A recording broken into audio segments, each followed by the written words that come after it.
some people are second-guessing flights after recent headlines involving scares in the air like this near miss on Tuesday in Chicago. Good evening, I'm Emily Voles. And I'm Dan Janik. Of course, you can't help after all these accidents that we've seen on the news. But data shows we're actually seeing fewer plane crashes now than last year. NBC 10's Temi Topa Adelea is live in Warwick after reviewing some of those numbers. What do they say, Temi Topa? Dan and Emily, that's right. We're all seeing these headlines when it comes to fatal and non-fatal crashes. And while it is jarring, we're finding that people are still comfortable getting on a plane.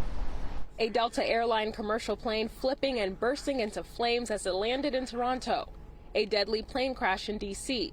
A near-miss collision on the tarmac of the Midway Airport in Chicago. And plane crashes in California and Alaska. These are just some of this year's air scares. We totally understand there might be some anxiety out there, but statistically, flying is remarkably safe. Jillian Young with AAA Northeast says they're not seeing any changes. We're actually not hearing from members with concerns about flying right now, and we have not had any change in our cancellation rate. So we're still seeing a lot of interest in travel via flight. People around Providence felt the same. I have to fly to visit my family. I'm not driving to California, so my fear of the plane is not winning over like me wanting to go see my family. So I'd be lying if I said it didn't make me a little anxious, but I also think we're just seeing a lot of it in the news. According to the National Transportation Safety Board, the U.S. is seeing fewer plane accidents now as compared to the same time last year.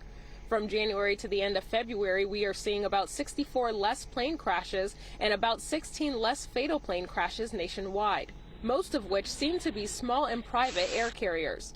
But if you are still feeling uneasy about flying, doing your research is something that helps calm my anxiety. If you are someone who does not want to get on a flight right now, trains are a great option for travel. Road trips, always a great option. And then we're really lucky in the region that we live in. We could do home port cruising. make the best decision for you. If you're too nervous to be on the plane, just don't get on and try another method of transportation. Young says that they are seeing more interest in domestic travel this time around. For more information on travel hotspots, look for this story on the homepage of our website, turnto10.com. Live in Warwick, Temi Topa Adelea, NBC 10 News.